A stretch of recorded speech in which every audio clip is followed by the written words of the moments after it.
tayo mag-secret file, ay ilike mo muna ang video na to at mag-subscribe na sa aming YouTube channel. Don't forget to click the notification bell para hindi ka nahuhuli sa latest episode ng DJ Rocky's Secret Files.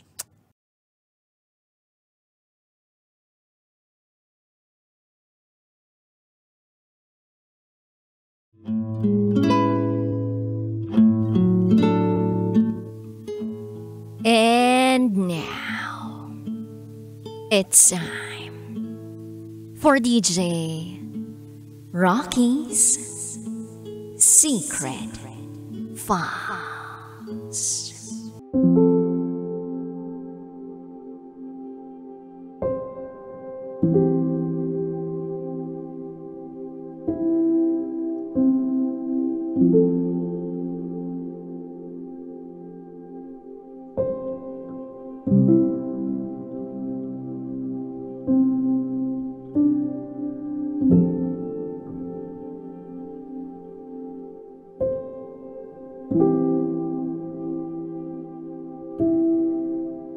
Hindi siya uuwit hanggat wala siyang pera.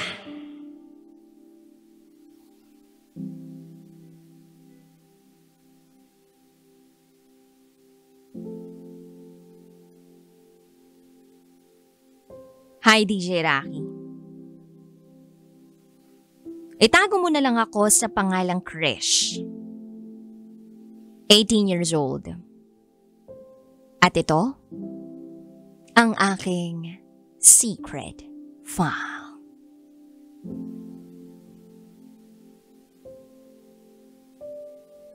Bahagi na ng araw-araw kong buhay ang pumasok sa eskwelahan.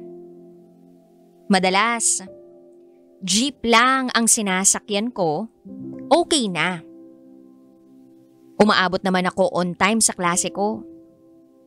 Pero, may times na kailangan kong mag-taxi. Lalo na, pag pauwi na at inaabot na ng gabi ang uwi ko.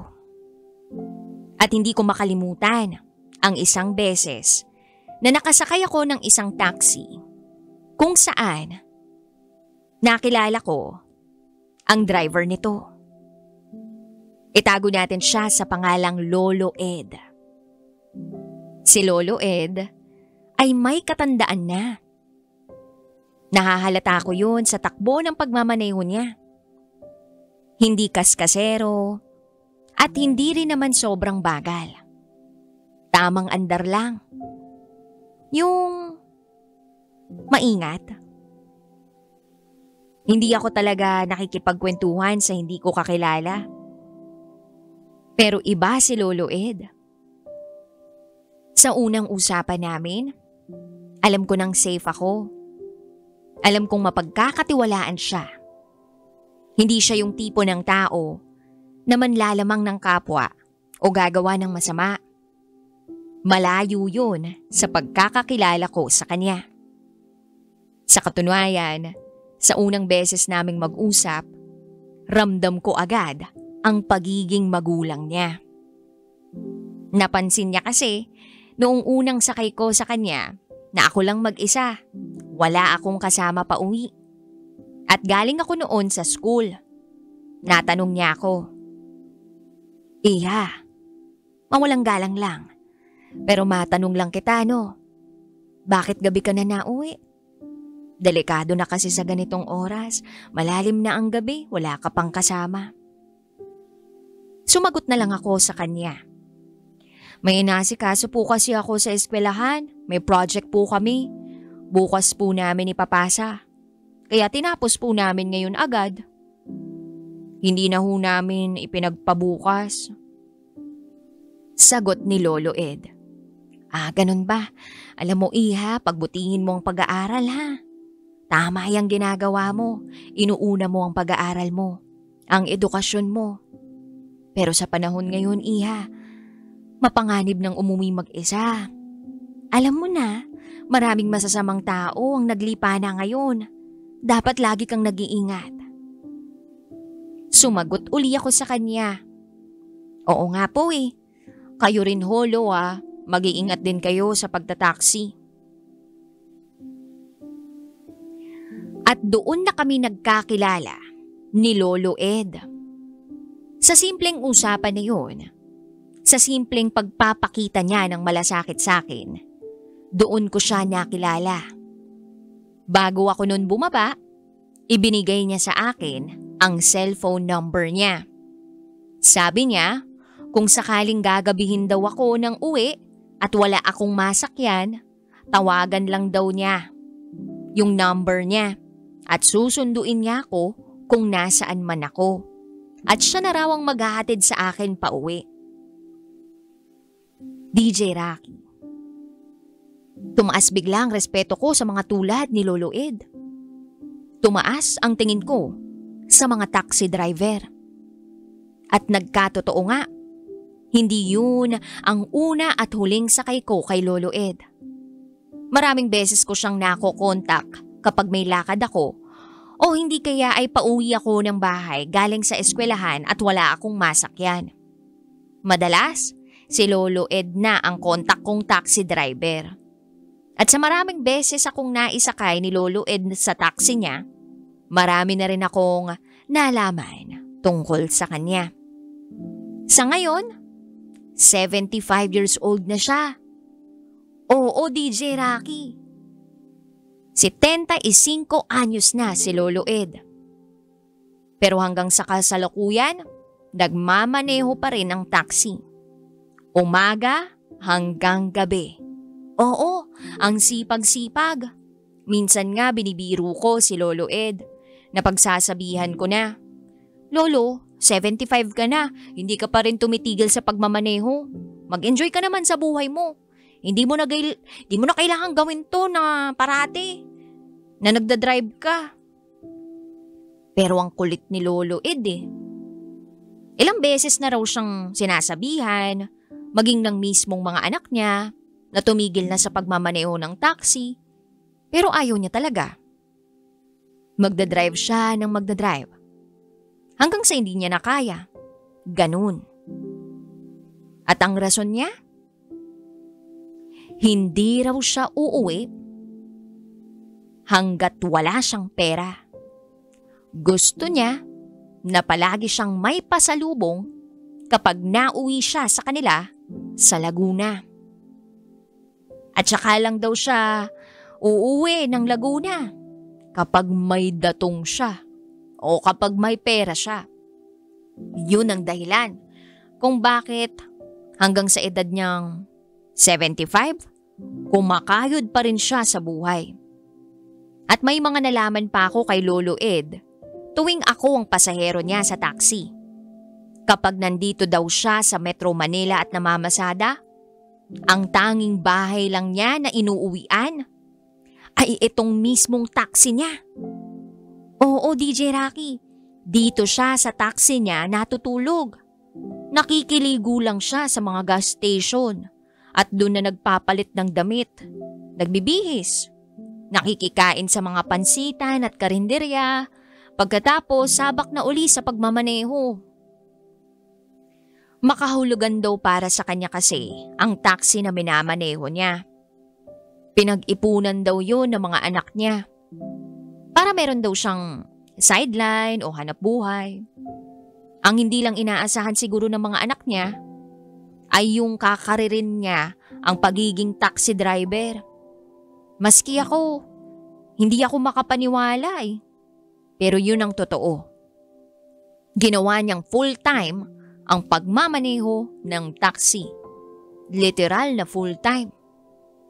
Alam mo, DJ Rocky, sumagi na rin sa isip ko na balang araw kapag nakaipon na ako pagkatapos kong graduate, magpapatayo naman ako ng maliit na apartment dito sa Maynila.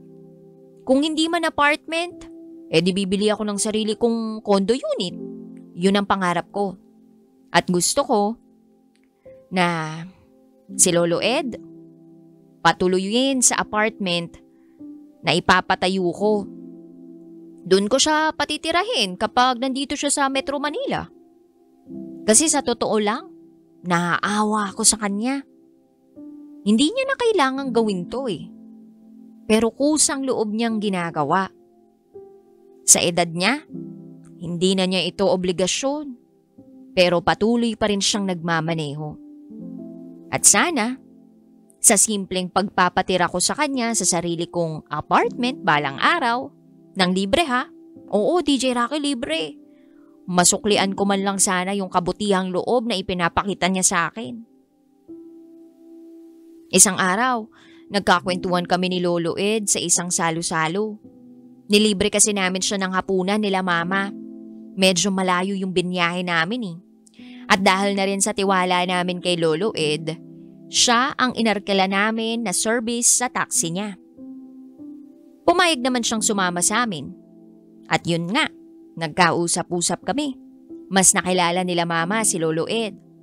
Nabanggit pa nga ni Lolo Ed kila mama at papa na mabait daw akong pasahero. Lagi daw akong nagbabayad ng tama. At nakikita raw ni Lolo Ed na magandang kinabukasan ko. Syempre, nakaramdam ako ng konting hiya. Galing yun mismo kay Lolo Ed eh. Napakasarap pa ng ibang pinagkwentuhan namin. Kaya hindi namin namalayan, inabot na kami ng hating gabi. Babiyahe sana kami pauwi ng bahay pero napagkasunduan na lang nila Papa at Lolo Ed na kung inaantok siya, wag na raw muna siyang pumwersa sa pagbiyahe. Okay lang naman sa amin eh. At alam namin ang kalagayan ni Lolo Ed. Kaya pumarada na lang kami sa isang gas station. Doon na lang kami namalagi sa buong gabi. Bukas na lang kami uuwi. Okay lang din yon kay Lolo Ed kasi kami naman daw ang iniisip niya. Una kaming nagising ni Mama na nasa bandang likuran ng taxi. Si Papa naman nakaupo sa harapan sa tabi ni Lolo Ed.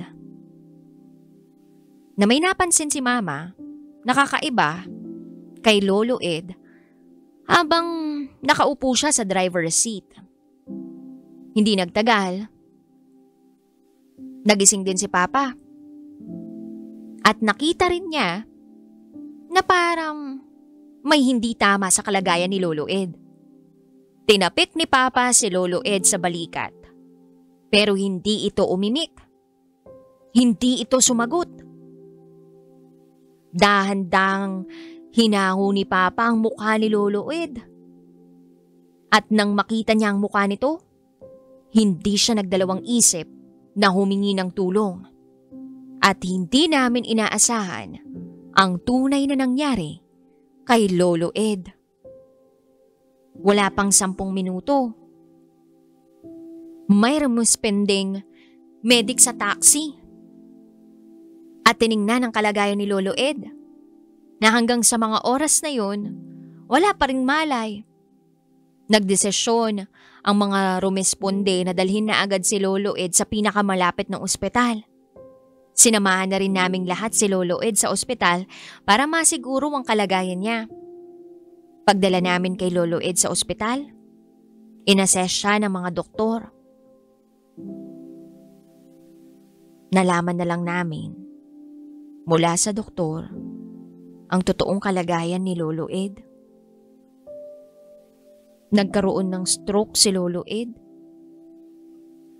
Kritikal ang kanyang lagay. Sinubukan naming kontakin ang pamilya ni Lolo Ed para ipagbigay alam sa kanila ang nangyari sa kanya. Wala pang 2 oras, nakarating ang ilan sa mga anak niya sa ospital na pinagdalhan namin sa kanya. Nakita nila ang kanilang tatay na nasa emergency room. Nakahiga, wala pa ring malay. Saka na rin ipinaliwanag sa kanila ang findings mula sa doktor. Stroke, may bleeding sa utak, at kailangan siyang isalang sa operasyon. Naiyak na lang yung babaeng anak ni Lolo Ed. Hindi naman daw sakitin si Lolo Ed. Wala rin naman daw nababanggit sa kanila na may nararamdaman. Yung isang anak nagkomento, ayan na raw yung kinatatakutan nila.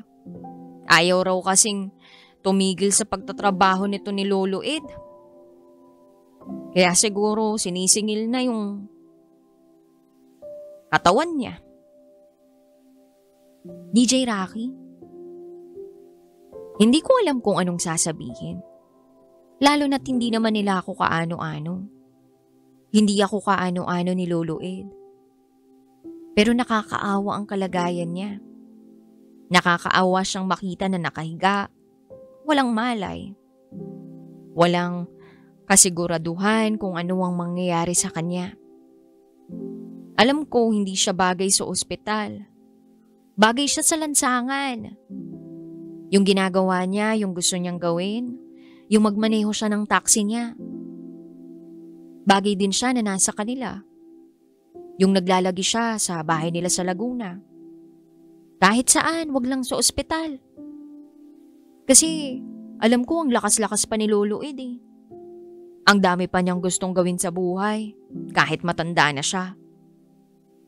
Kinabukasan nalaman namin na naoperahan na si Lolo Ed. Nailipat siya sa ibang ospital na mas malapit sa kanila sa Laguna. Natanggal na rin ang dugo na namuo sa utak niya. Pero hanggang sa mga oras na ito, hindi pa rin siya nagkakamalay. Ilang linggo na siyang comatose sa ospital. Wala pa ring senyales ng paggaling niya. Minsan pumapasok sa utak ko, paano kung hindi niya kami ipinagbiyahe nung gabi bago siya na-stroke? Paano kung nagpahinga na lang muna siya noon sa kanila sa Laguna? Pero paano rin naman kung iba ang kasama ni Lolo Ed nung ma-stroke siya? Paano kung na-stroke siya habang nagmamaneho sa ibang pasahero? Marami akong tanong sa isip ko. Pero hindi ko rin alam ang mga kasagutan. Basta para sa akin, ang mahalaga, gumaling si Lolo Ed. At tiwala akong gagaling pa siya. Magmamaneho pa uli ng taxi niya. At makakabalik siya sa hanap buhay niya. Kung saan siya tunay na masaya. Sa ngayon, in touch kami sa mga kaanak ni Lolo Ed. Madalas namin siyang kumustahin sa kanila. At nagpaabot na rin kami ng konting tulong para kay Lolo Ed. Nagkaroon na rin kami ng pagkakataon para maikwento sa kanila kung gaano kabuting tao si Lolo Ed. Mukhang panatag din naman ang loob nila sa amin. At nagpapasalamat pa nga na hindi namin iniwan si Lolo Ed sa taxi niya. DJ Rocky, patuloy akong umaasa na darating ang araw nagigising si Lolo Ed. Sana nga magkamalay na siya at makabalik na siya sa lansangan para makapagmaneho. Pero bilin din sa akin mismo ng ilan sa mga anak ni Lolo Ed na kailangan din daw na ihanda namin ang mga sarili namin sa posibilidad na pwede siyang magising.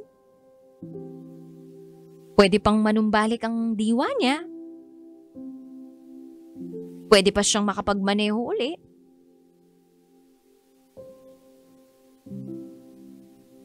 Pero pwede rin na hindi na siya magising.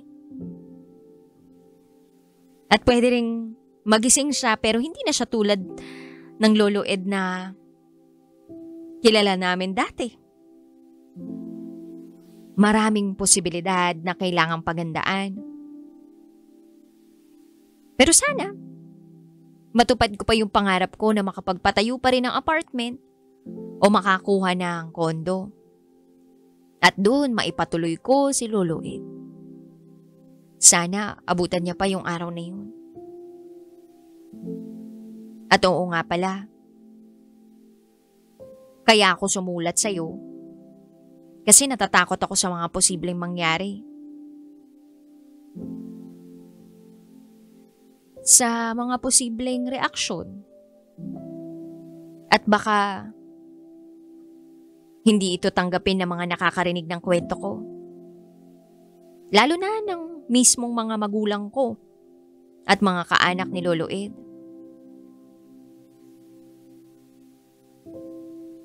Kaya sa mismong programa mo na lang ako aamin na iba ang pagtingin ko kay Lolo Ed. Simula nung unang araw pa lang, iba na. Iba ang kalinga na naranasan ko sa kanya. Iba ang pagmamahal ko para sa kanya. Iba ang antas ng paghanga ko para sa kanya. Alam ko mali ito, bawal ito, pero yun ang nararamdaman ko para sa kanya. Hindi ko maamin kasi nakakahiya. Pero iba talaga ang nararamdaman ko. Sobra ko siyang mahal. At masakit makitang andun siya. Nakahiga, walang malay. Kaya't patuloy akong aasa na balang araw, masusuklian ko ang malasakit niya. At matutumbasan ko yun ng pagmamahal na hindi ko man maibibigay sa kanya ng deretsahan. Mabibigay ko naman bilang isang kapwa na may malasakit din sa kanya at may lihim na paghanga. Sana nga gumaling pa siya. Hihintayin ko yung araw na yun, DJ Rocky. Hihintayin ko yun.